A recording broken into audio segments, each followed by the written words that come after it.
Votre attention s'il vous plaît. Cet élément est en ligne là. Contactez-nous pour savoir s'il est aussi disponible en la langue de votre préférence.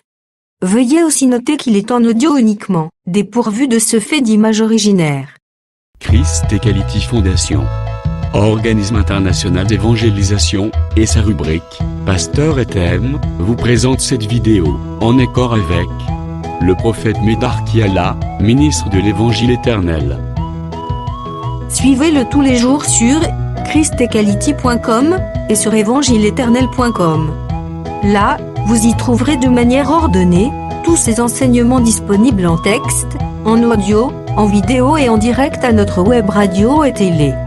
Surtout, ne partez point sans souscrire à l'une de nos chaînes YouTube qui correspond à votre version linguistique. Souscrivez s'il vous plaît. Tous les enseignements du prophète Médar Kiala sont disponibles sur christequality.com/medarkiala.html. Bonne édification au nom de notre commun Seigneur et Dieu Jésus-Christ. Amen. Si j'ai toujours le bela eza sur les trompettes, si Apocalypse 8 d'abord, kotalisa yango na kimia nyonso par la grâce de Dieu. Tangu tozotala na écriture, totali na Ecclésiaste chapitre 1er, na verset 9 na 10. Qu'on l'écriture du Seigneur est dit, ce qui a été, c'est ce qui sera. O ezalaka, yanguka kandeko yaka. Et balobi, Dieu ramène que ce qui est passé. Sokozui, Ecclésiaste 3, verset 14 na 15. Balobi, j'ai reconnu que tout ce que Dieu fait, cela durera toujours. Il n'y a rien à y retrancher, rien à ajouter. Ce qui est a déjà été et ce qui sera a déjà été. Dieu ramène que ce qui est passé. Ces deux passages, Ecclésiaste 1, verset 9-10, Ecclésiaste 3, verset 14-15, ezo salisa biso ke soki totangi Apocalypse 8, totali Apocalypse 10, ba verset wana elobisi biso ce qui a été. Donc c'est que photo lukango na l'écriture ya Moïse, na l'écriture ya ba prophète, pour na to comprendre rango. Yango nazali ko yebisa bafandi nyonso ya gemena ke nzambe azwaka babilobeli balangage na mabele awa tosalelaka babiloko ndeti moto azobeta trompette, moto azobeta parfois mbunda na ye, moto azosalela eloko boye na bible. Mais biloko nyonso wana spirituellement ezalaka na ndimbola na yango. Yango soki tozwi Apocalypse 1, verset 10. Kuna l'écriture elobi, la voix, nazotanga ngo nom du Seigneur Jésus-Christ. Apocalypse 1er, chapitre verset 10e. Et je dois d'abord te comprendre, trompette d'abord c'est quoi? Je lis au nom de Jésus-Christ. Je fus ravi en esprit au jour du Seigneur et j'entendis derrière moi une voix forte comme le son d'une trompette. Voilà. Donc la voix, il y a le Seigneur. Ils sont comparables à la trompette. Or, la voix du Seigneur, tout le monde a dit en Exode 19. Tango kitaki na Sinaï. Le Seigneur parlait avec Moïse dans le verset 16e. Mais le peuple attendrait la trompette qui retentissait fortement. Donc, la voix du Seigneur, les parler du Seigneur, est comparable à la trompette. Maintenant, ce qu'on suit, parler à Zambé azalaka parler à grâce. Azagapé a parlé na ye ya colère, comme il y a jugement. Nazopesa nano kaka ba biteni nazopesa l'écriture pour nous comprendre d'abord. Soko zui otangi na Nombre chapitre 10. Le Seigneur a dit ce qui Moïse à partir du verset 1er basa la 2 trompettes d'argent.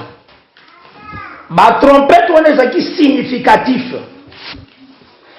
Première tina nango et aider pour un rassemblement ya camp, ya peuple. Donc pour que le peuple va s'assembler, il faut la trompette sonner. Et cette trompette là était le signe de la parole. Et la parole c'est Jésus-Christ. Yango moni par la chute d'Adam bisogno sotopanzanaki. Mais il fallait une trompette ya. Yango ne c'est qui est rassemblé. Yango moni Jésus dans Jean 5 verset 39-40. Alors dit vous lisez ces choses. Ça parle de moi. Donc quand on dit Moïse, ça parle de Jésus la carte. Donc c'est que ils ont la trompette à rassemblement pour ceux qui sont ébimi et rassemblés peuple. Il y a un caïf na police na Jean 11. Caïf alobaki que boyebite que sengeli motomo konde akufa polibota mobimba ebika.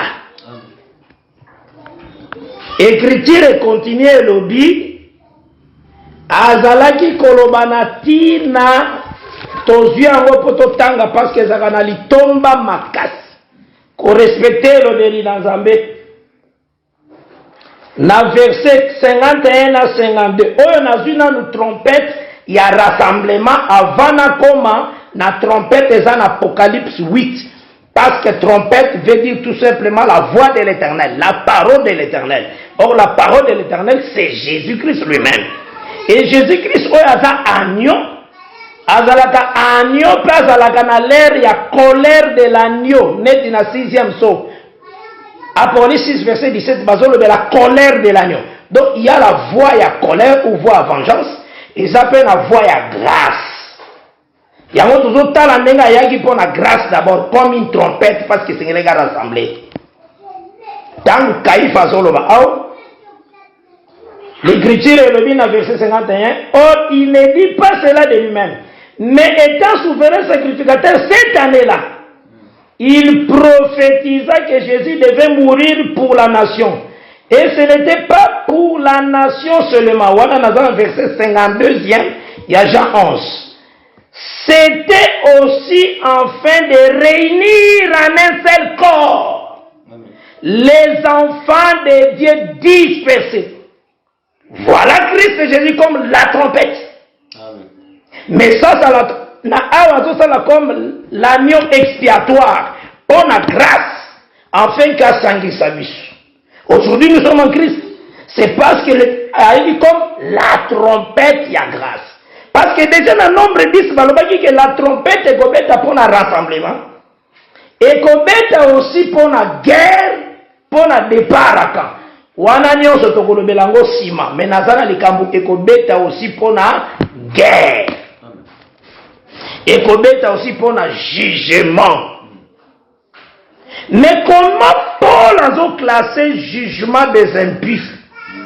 Abandina nous kolobango na Romains 12 azotalisana nu bolingo oyo yo mwana ya Nzambe il faut ozala na yango na bisika nyonso koki kozala pambola kolakela mabe kolakela bato mabe te ata moto asali yo mabe yo pambola sala kaka malamu Yango Romains 12 Zolo. Je lis au nom de Jésus-Christ. Azolo Baboy. Verset 19. Romains 12. Ne vous vengez point vous-même, bien-aimés, mais laissez agir la colère, car il est écrit, à moi la vengeance, à moi la rétribution, dit le Seigneur. Verset 20. Excuse. Mais si ton ennemi a faim, donne-lui à manger. S'il a soif, donne-lui à boire. Car en agissant ainsi, ce sont des charbons ardents que tu amasseras. Et ça, la future sur sa tête. Donc, c'est que acte nyon sokosala ya malam. Ata moto ya monguna azosala mabe. Zamba ko vengeaka plus tard. Vengeance na eba bengi yango charbon du feu. Parce que tozali na Apocalypse 8. Maintenant, quand on lit maintenant Apocalypse 8, tozo comprendre d'abord boye.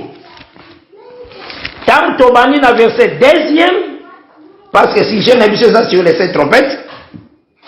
Oui.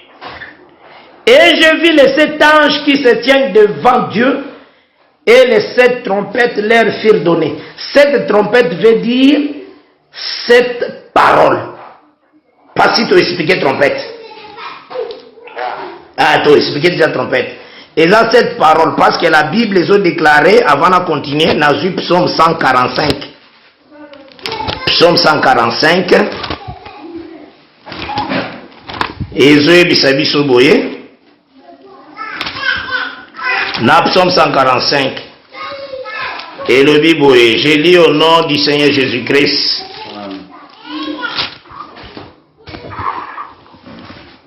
« 147 plutôt, 147. Nazui Nazotanga, à partir du verset 15e. Je lis au nom de Jésus-Christ. Il envoie ses ordres sur la terre.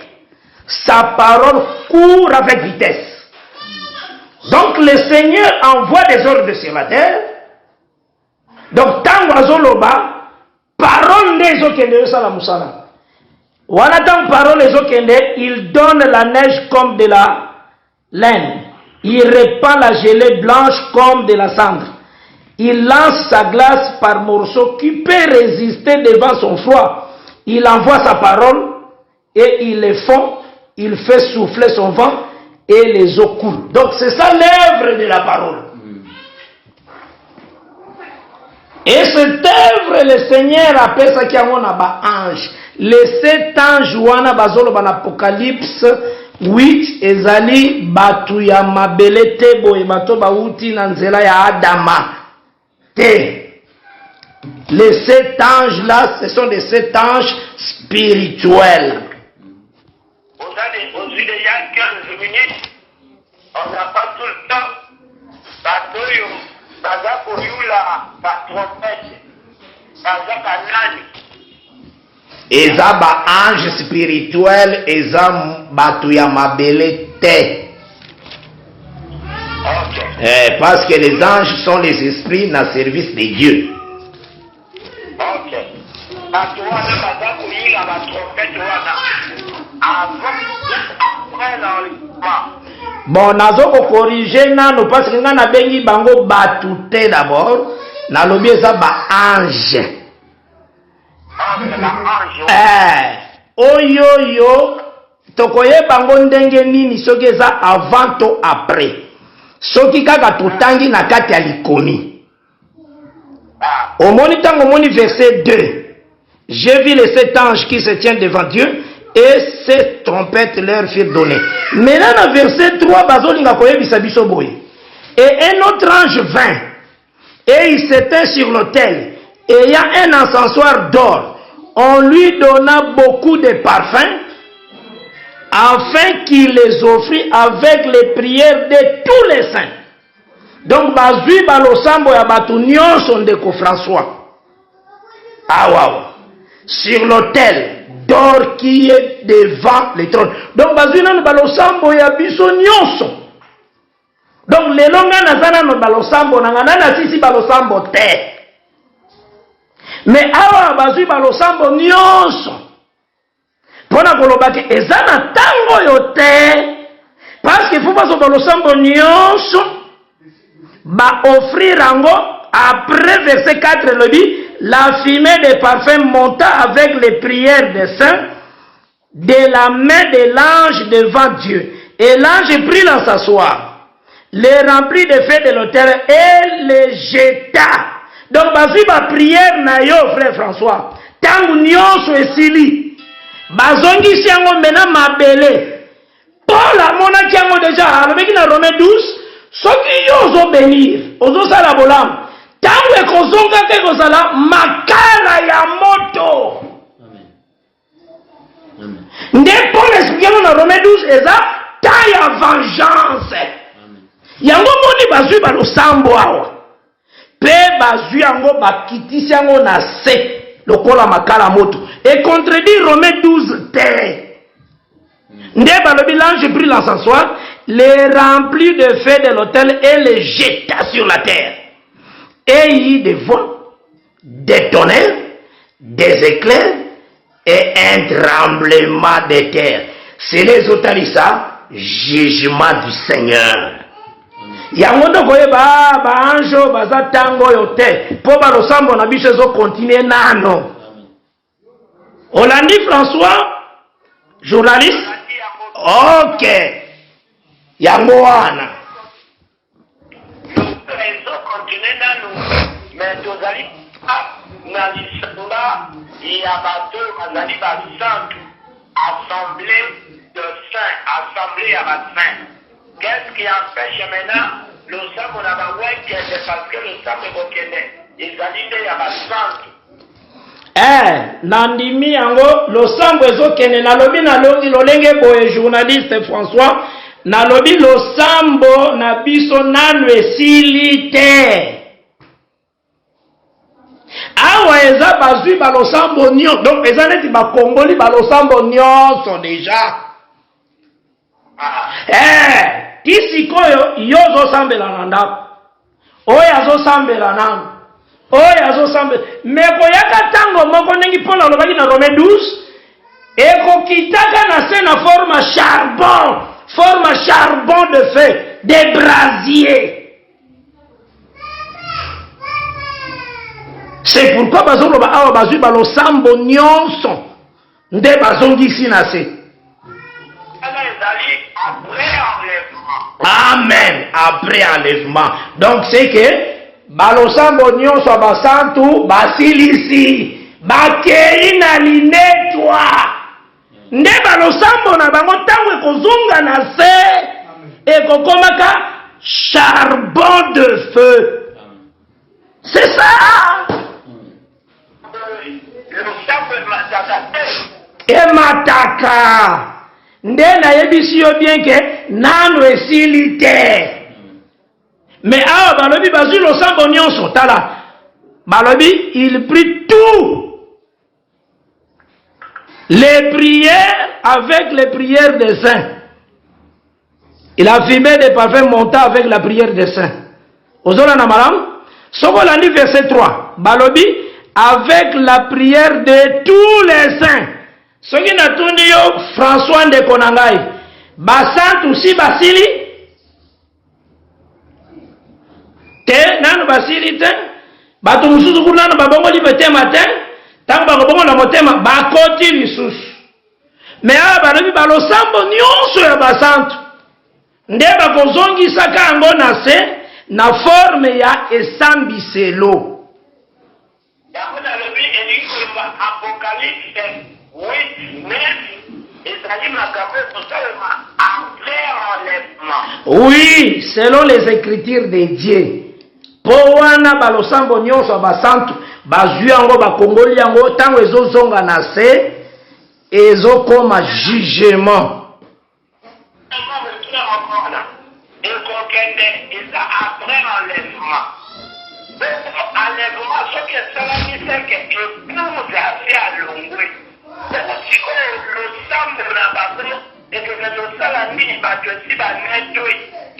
kasi yango nayebisi yo déjà te que journaliste losambo na biso ezokende mais lelo tango ezozonga ezozala tozopambola tozosala tozolimbisa tozosala bolamu eza ndenge wana te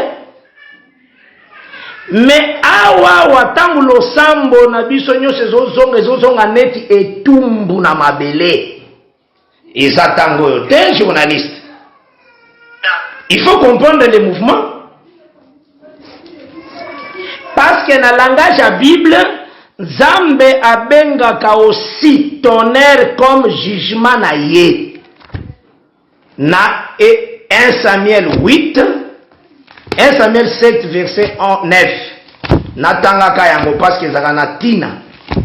Pour ceux qui to veyete, biso to bengami to milobela makambo te. Il faut tout ça la oyo Zambe akoma na 1 Samuel 7 verset 9 na tangi yango parce que déjà tu as amené ton copie encore la 30e minute avant que si j'avoue là nous sommes à concentrer la dynamique là tout le monde le lobby nous ce qu'on a après enlèvement oui. Alors, où le Bible a comme ça la mention, na 4e trompetie, ma bise pas, malheur, malheur, malheur. La commune Dieu dit, on peut faire la valeur où il s'agit prophétique, mais où la valeur normale. Ok, merci beaucoup. Premier malheur, la nalobi boye journaliste bato bakosa gemenate obie wapi ke ba malheur wana eza ba guerre mondiale wana eza vraiment lokuta bakosa vraiment bato te nzambe ayebi te ya ndenge wana te eza ba guerre mondiale te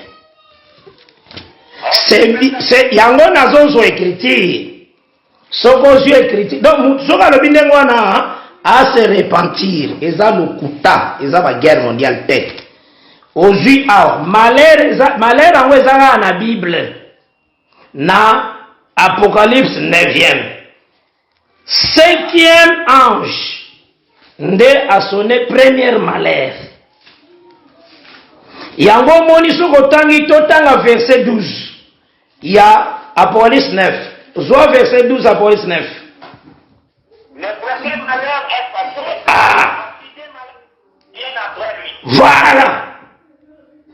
Donc, malheur en monde, et Apocalypse 9, comme on a premier dit verset 11e. Maintenant, des malheurs, ils ont 6e trompette, comme on a verset 13e d'Apocalypse 9, mais aussi Apocalypse 10. Eza malheur ekokita na mabele soki moto azui frère na ya kotia na Apocalypse 10 donc a comme ici l'ange à malheur donc il y a troisième malheur moto elingaka motei na ya kolongole na Apocalypse 10 po eza nde malheur ozomona parce que ozui verset 13e basi bayebisi que premier malheur yango yo wana Apocalypse 9 verset 1 tina 11 bayebisi yo bien que premier malheur oyo eleki babengi yango guerre mondiale te première guerre mondiale te wana eza lukuta après baye na 6e verset 13e 6e ange a sonné deuxième malheur yango oyo après Apocalypse 7 10 troisième malheur eza na 7e trompette. Quando ninguém Israel ele apoia projeto assim a nation kudika ba malheur wala te tangu nzambe abetaka Egypte journaliste na ngai ndeko na nga François abatelaka Gozen ata malheur ezokita l'Égypte Gozen azaka protégé. Ce qui a été, c'est ce qui sera. Donc, tant Nzambe a frapper terre, à préserver aussi Israël. Nanzela ya ba des oliviers. Ndenge Apocalypse 11 et lobby. Faut pas la ce qui a été. C'est simple pour comprendre.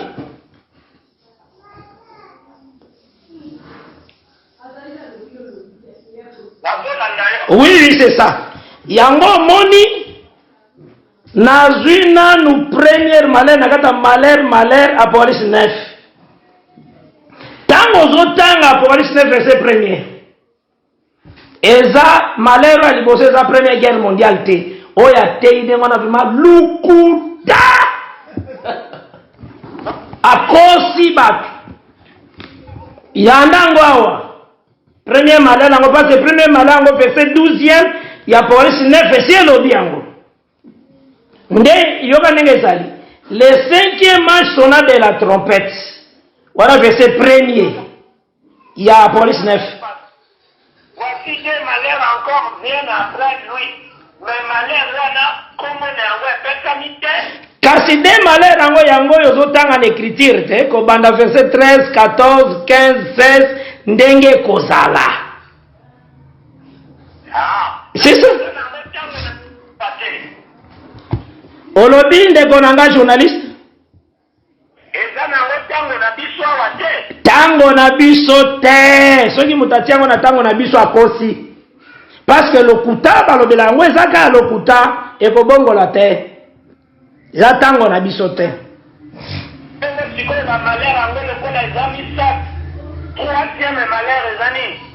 Troisième malheur na ebisio ezali tangu septième trompette ekobeta.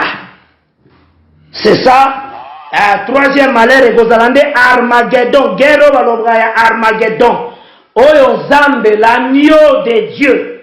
Basali mention nango na Apocalypse 17. Na verset 14. Tina 15 nazotanga yango. Wana eza troisième malheur ekoya.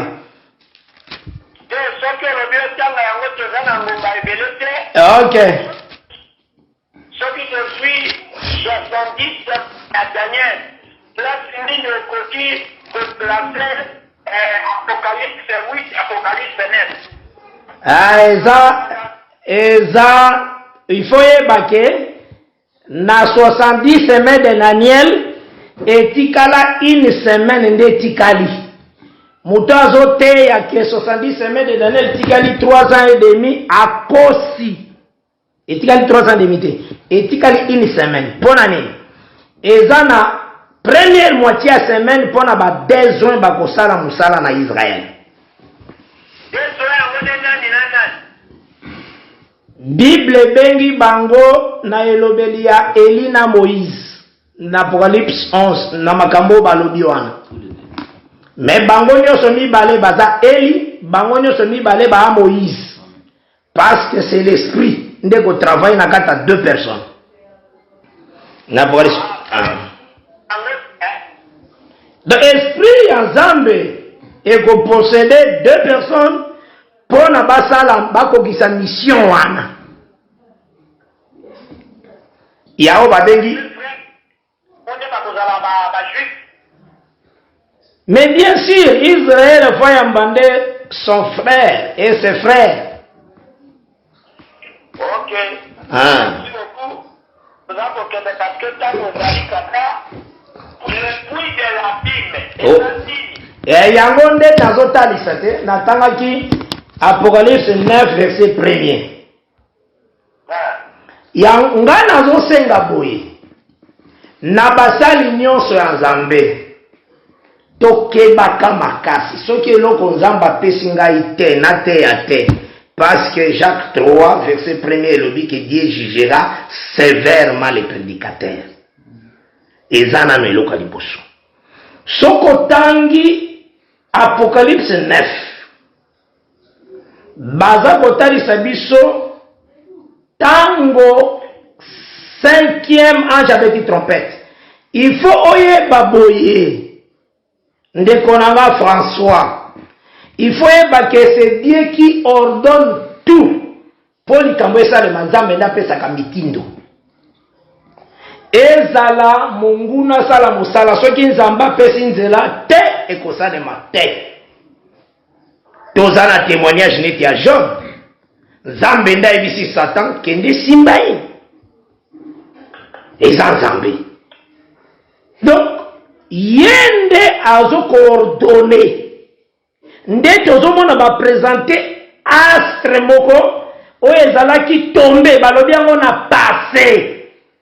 Donc cet astre là qui était tombé bapesi ye clé ya bino. Donc astre wana c'est Satan. Oui, parce que yenda kweyaka. Mais bapesi ye clé, clé talisaka pouvoir. Autorité. C'est sa clé. C'est ça la police 13. Le pouvoir est lié pendant 42 mois. Akobundisa basantu pe akolonga bango na tango wana. Ozola na malam? Donc clé wana de pouvoir. Olandi? Toza te na mabele soki mutatie ko toza wana yenda tikala wana. Biso wana tokenda kikala. Toza la te? Ok, merci beaucoup. Bon, moi, je suis connu.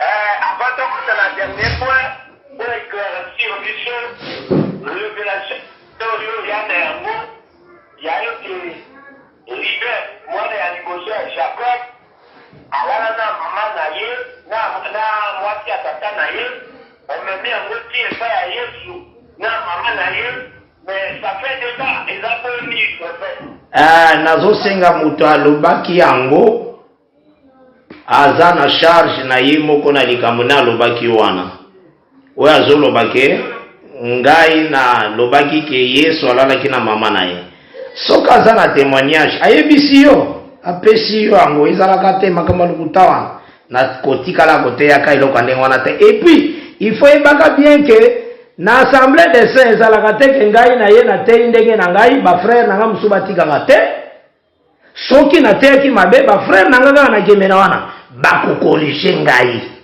pe na mikitisi po baza ba frère na ngai bapesi ngai bikritire na komikitisa lokola bango balobaki te seke teyamaka ndenge wana pe te yango nasengaki boye na Bible balobaka boye ke soki la chose ezali, il faut ezala na déposition de 3, de 2 ou de 3 témoins. Aye la yo bato mosusu bayoka kiyango, ata ba frère oya ye. C'est comme ça basala kana magamazam. Arabi tala diacre nanga yoka ka mukolo wana prophète kiyango. Tala pe ancien nanga mukolo wana ayoka prophète kiyango. Et vous allez bien, bango maintenant baye baleki comme ba témoin ya biloba na lobaki. C'est ça Bible ezaka pongo babenda na benda na kate. Il faut la déposition de 2 ou de 3 témoins. Yango ne nazo senga. Alu kata ba témoin ngo kuna na église ya oya ye. Aye na bango na radio ba témoigner. Nazo ka. Il faut oza na téléphone pénalité parce que lorsque j'ai répondu yo no kala toujours que les gars alors que ngane nazo gérer temps. OK, na tiango. Yo tango oyaka nanu ke na bango ba frère na yo. Na pasteur nyonso ya ba église mosusu basoma bakaye ya buyo oyo kotaki za amo. Oyo yo apesa mabe. Bango sikoyo bakola biso ndenge nini. Baza na molimo santu ndeko na ngai eza basala nzambe na respectaka bango makasi. Koloba na mutazo akaye eza problème ata moko te. Ngai na kokozala wana ndeko musu azoteya na kokokoma makambo atei. Eza ta problème te. Oyo pa kokozala wana mutu musu azoloba eza lolenge ya mutu aveye na likambo tozoloba. Ce n'est que ça. Merci beaucoup. Je vais rappeler la auditeur le numéro de la 82 12 77 400 5 ans. Ah. Une semaine, pour autant, est-ce que comment Moustapha? Oui, naïbié, vraiment, naïbié malam.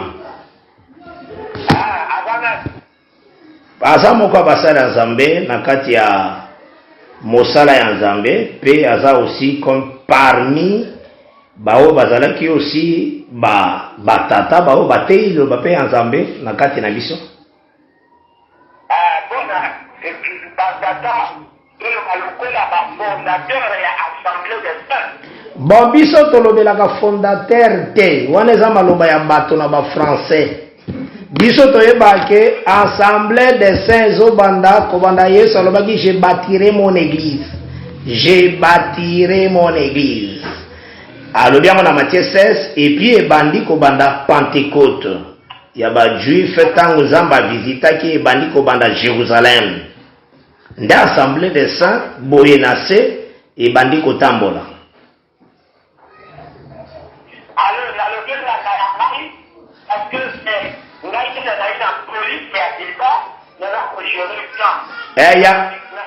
yango mpe ngai mpe fo na repondaka soko olobi malamu te na semboli poi ndenge yesu atikaka yango eglise ndenge eza koloba bongo na assemblée des saints moto oyo agambi likambo yango lokola epai ya yesu mpe ayebisi bandeko mosusu avande nyonso boyabe yango collective. Bon, soko tangi na 1 Corinthiens 15 tangu Paul azoloba alobaki aussi Yesu abimelaki 500 frères à la fois. Donc mosala Nzambe to contrôler kango te biso tokoki kozala awa Nzambe a visité ezaneti Paul a témoigné alobiki a visité 500 frères mbala moko. Soko a visité 500 frères oyo akei wana kuna akei wana kuna akei wana kuna akei. C'est ça Bible. Donc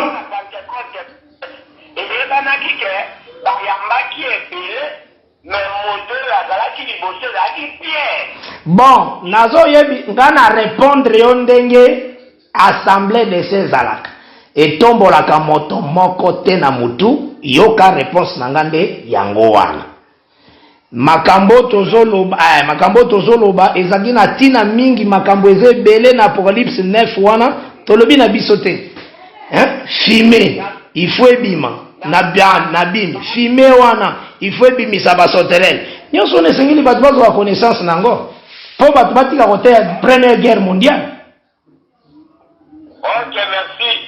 Na lingi na 15 minutes etikali tokonda na likambo etali fula voile pardon mpona nini epai okomisi yango voile na assemblée des saints eza ini loi ou ini doctrine basi nyonso litambala ya minene esenge tolobi nanu boye assemblée des saints ebakisaka te elongolaka te elingaka kosala likambo ekomami parce que bantoma na Biblia nde batei bongo mwasi soki alinga sambela ndenge 1 Corinthiens 11 elobi azipa kosuki na ye. C'est ça d'abord. basi ya ancien testament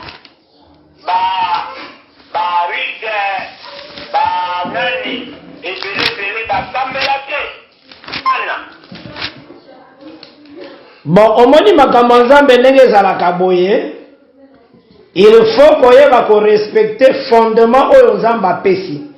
Fondement ebandi na bapôtre. Bapôtre nde baza fondement. C'est comme ça batangaka Bible. Bango nde fondement. Donc bango nde baza comme référence d'abord ya enseignement lolenge culte ya bonzambe fo ezala. Nde likomi oyoyo eza na 1 Corinthiens 11 ezalaki 1 Corinthiens 11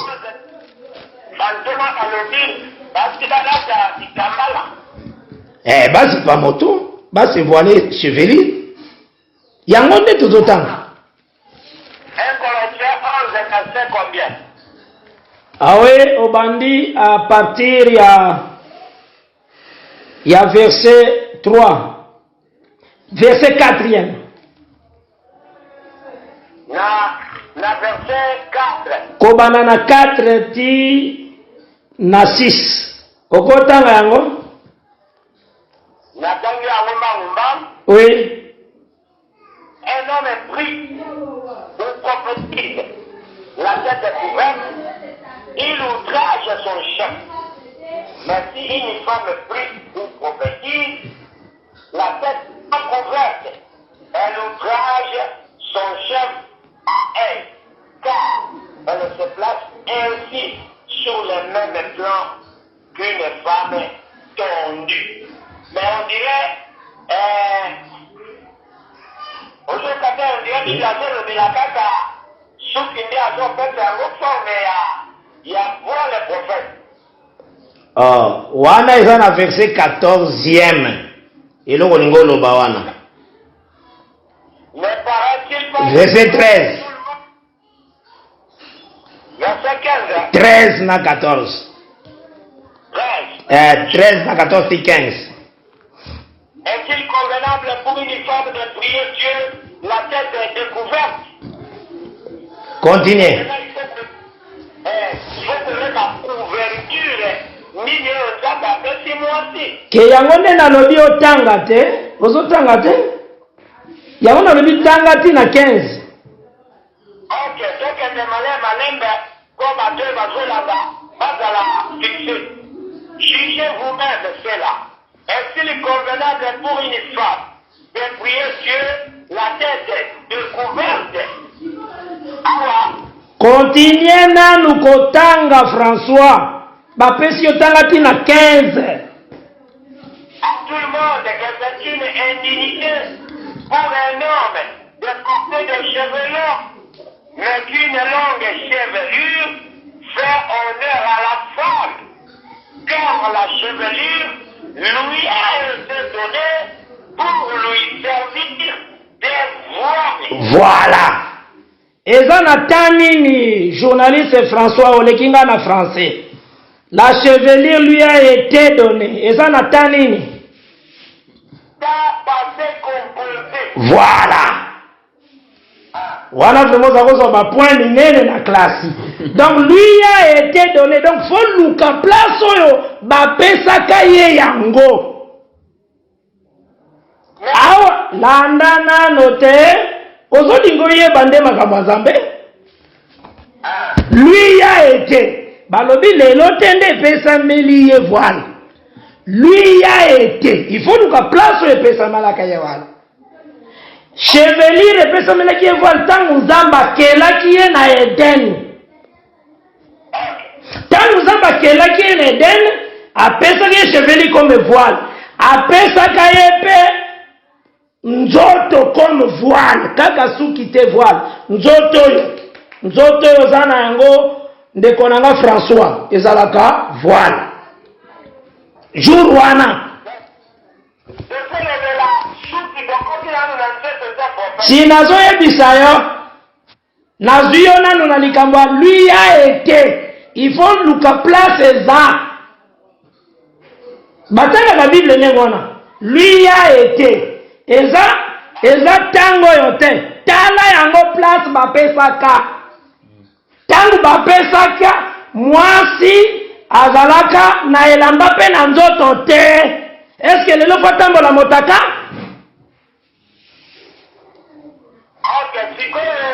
Natuni question de tuna balandi. Jour apetanga pesaka kuna mwasi azaki pe na bilamba te. Lokola tanga pesaki wana asalaki peke nzoto na ye elamba eza te. Lelo faut tambela motaka?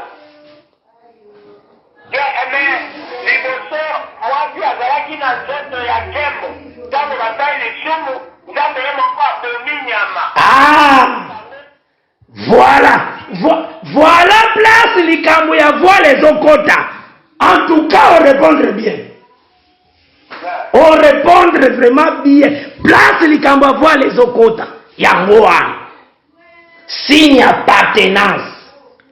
Pona tango wana na mabele, bato mosusu balandi nzela ya Satan, bato mosusu balandi nzela ya Nzambe. Nde Nzambe apesaka signe appartenance comme voile pona kotesa appartenance ya mwasi epai ya. Wana kotisi déjà voile. Voilà lobi kitoko. Mais, et si dans la hypothèse à la claire problème parce que il y a un membre de mon ya assemblée de Saint-Awa, atangela ngai même voile ya Rebecca, atangela ngai ya Tamar, alors que wana ezalaki bazipaka te bilongi, bazipa mutu te. Est-ce que l'ancien testament, banda ancien testament eza ancien testament, eyana mwasi moko abondela akangaki kambala. Mais nazo comprendre binote awa balobi une femme so balingi asambela a se voiler. Donc pona bino bozo comprendre mwasi avant sambela abokisa suki yango po balobi so balingi asambela amizipa suki. Bon, pona compréhension na bino lokola voile ezali suki, cela veut dire mwasi so balingi asambela abotisi suki lokola Nzambe apesaka suki. Et abongo maintenant il faut botika bana mibali bakotaka na ba chapeau na l'église. Ngai église andenge wana oyo basi baosambela mutu polele nakokota na chapeau. Mais likambo ya chapeau ekomami na Bible te prophète. Ekomami la chevelure lui a été donnée comme voix. Mwana ya bébé libele epesameli lokola fufu. Oyo eza na passé yo lobi epesameli ye oyo epesamelaka ye. Il faut landa ndenge likambo eza.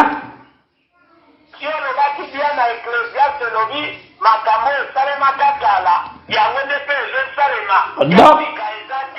Donc bato lelo balata bilamba te wana compréhension mabe. Donc bato lelo balata bilamba te eza na bilobeli oyo esengeli korespecte ndenge yango nayebisaki yo boye. Lui a été donné comme voile. Natunaki yo eza na temps nini eza na passé. Cela veut dire luka place oyo bapesaka ye yango comme voile. Okozwa yango yambo ete kokweisama eya eza nde na Eden ntango Nzambe akelaki ye. Lere wana mpe azalaki na elamba ya nzoto boye te. Sikoyo lere wana mpe lokola akwesamaki soki esamelaki ye lokola voile oyo ezali oyo Bible eza koloba la nature ne vous enseigne peut-être pas. Sikoyo lokola akwesamaki kuna soki wana mpe ekweyaki wana awa tozomona Paul azolobela na lolenge epesamelaka yango nde tozotanga awa lolenge epesamelaka parce que bato bazwaka yango la chevelure lui est donnée te lelo te wana eza etangeli mabe lui a été lelo te pona lelo il faut kele na verset 4-6 mwasi soki alinga sambela amizipa moto azika suki. Merci beaucoup. Voile oyo ya assemblée des saints na ya ma sœur ya catholique ekeseni.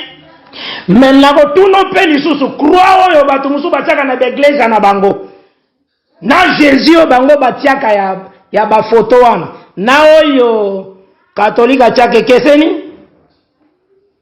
Wana ngai mpe nazotuna mituna wayezopesa yango nga mpe natuni te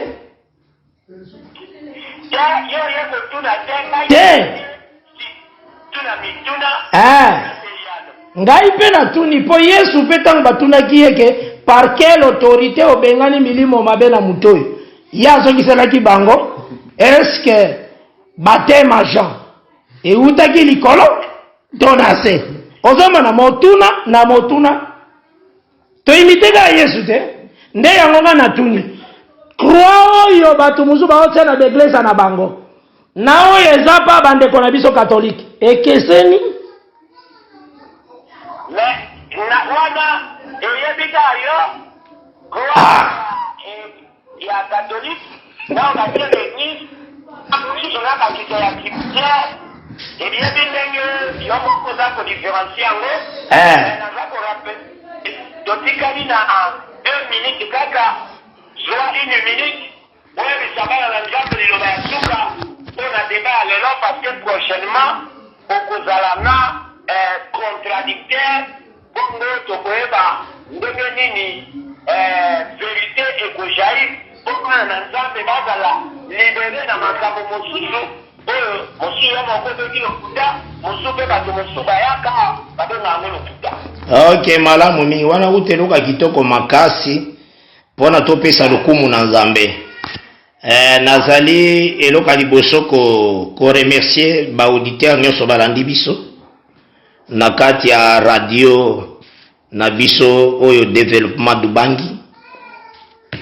Vraiment kolo apambola bandeko nyonso bafandi nyonso agemena pe zinga kimia ya nkolo vraiment ezala na bino nyonso mutalingi pe atindelanga ba message abengi ngai na 081 168 11 59 081 168 11 59. Donc naza disposé pona ba misala na mboka na biso gemena parce que boza bana ya nzambe vraiment kimia ya nkolo ezala na bino nzambe abatela yo esika ozali vivre vie ya sainteté zala mosika na lisumu tangwa na lisumu bondumba eza mabe koyina kofinga lolendo eza mabe kokosa eza mabe bomoi nyonso ya lisumu boya yango nzamba koyamba yo pe okobikela bonzambe ngolu na nzambe ezala likolo na moko na moko. Ok, merci beaucoup. Donc, ça va dire en fait qu'il y a la que ça va. Donc, auditeur nyonso à la ligne radio à développement.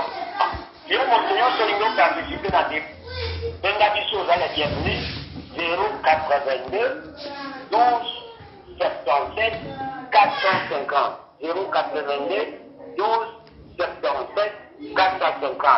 La petite mot de la batterie balai na Pézalunga, na petite mot de la OMS maison qui m'a trouvé au mieux mot Africa Basket sur mon compte à moi quand c'est bon quand tu sautes dans le là oui et na remercie la même magique il y a les techniciens oyo amaniaka machine ata atali ya mote lika moi mukema elemi donc qui monte na bakonzi nyonso ya NDI tosouhaite bino mokolo molamu enga biso pesa biso sion na yo pesa biso posa na yo ya komanifeste tulika et bien samedi toujours awa semaine prochaine pas bien tokokutana biso ya awa na video oyo tokoyamba a partir ya Kinshasa Congo bakite profete alingi aloba nini. Oui, naza surtout de disposer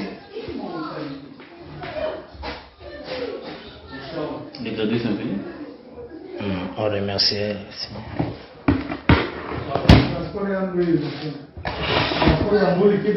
C'est comme si il m'a donné la parole. Mais c'est comme s'il a coupé. C'est comme si son téléphone. Ils font comment l'appel? Avec l'appel, on écoute comme quelqu'un qui a la chaîne. Oui. Merci d'avoir suivi ce message et que Jésus-Christ vous bénisse. Si vous avez une question à l'intention de l'homme de Dieu, si vous voulez que l'homme de Dieu prie pour vous, si vous voulez vous confier à l'homme de Dieu, ou si vous voulez tout simplement bénir l'homme de Dieu, contactez-le directement si ses coordonnées sont disponibles depuis sa page. Sinon, contactez-nous et nous lui transmettrons vos préoccupations. N'oubliez pas de faire un tour à notre page évangélisation pour voir en quoi vous pouvez vous rendre utile à Christ par cette œuvre. Que Dieu vous bénisse tous. Amen. ChristQuality.com. Les cieux en un clic de la souris. Évangile-éternel.com, le site de l'Évangile éternel. Christ et Quality Fondation, équilibrer la manne ramassée dans le désert de sorte que chacun ait un maire. Branchez-vous sur ChristEquality.com ou sur évangile-éternel.com et vous attendra au rendez-vous. La radio mondiale évangile-éternel.com, enseignement non-stop. La télé prophétique, évangile-éternel.com TV. Enseignement quantique et documentaire biblique. L'église virtuelle, assemblée et culte de prière des saints, en ligne et en direct. La rubrique Pasteur et thème. Retrouvez tous les ministres de l'Évangile éternel, en vidéo, audio et texte. La rubrique Bible révélée, explication prophétique de la Bible, mot à mot. La rubrique Questions et réponses, expose les réponses des ministres à vos questions difficiles et compliquées. La rubrique prophétie et actualité, décrypte pour vous l'actualité, en rapport avec les prophéties bibliques. La rubrique Aréopage, ouvre à tous, et sans censure, le libre débat et exposition contradictoire. Évangile-éternel.com, démystifié au moyen de l'enseignement, des erreurs, des fausses religions, églises, doctrines et philosophie. Nos enseignements confrontent l'apostasie et les idées préconçues pour vous attacher à la saine doctrine. Vous y trouverez de l'exhortation, du réconfort spirituel et de l'incitation à vous sanctifier. Sur évangile-éternel.com, sollicitez une requête de prière, et les ministres et plusieurs s'implieront pour vous. Retrouvez des cantiques chantés par des saints et des cantiques instrumentaux. Venez y apprendre d'autres langues à travers la Bible audio multilingue. Les enseignements sont en toutes les langues. évangile-éternel.com, le site de l'Évangile éternel. Motivez-nous en souscrivant à l'une de nos chaînes YouTube, celle de votre préférence linguistique. Et venez évangéliser avec nous en partageant, autant que faire se peut, notre site web, nos YouTube channels ainsi que toutes nos publications. Merci de le faire et que Jésus-Christ notre commun Seigneur et Dieu vous bénisse tous. Amen. ChristEquality.com. Les cieux sont à la portée de votre main, juste par un simple clic de la souris. Christ Equality Fondation, équilibrer la manne ramassée dans le désert de sorte que chacun ait un maire.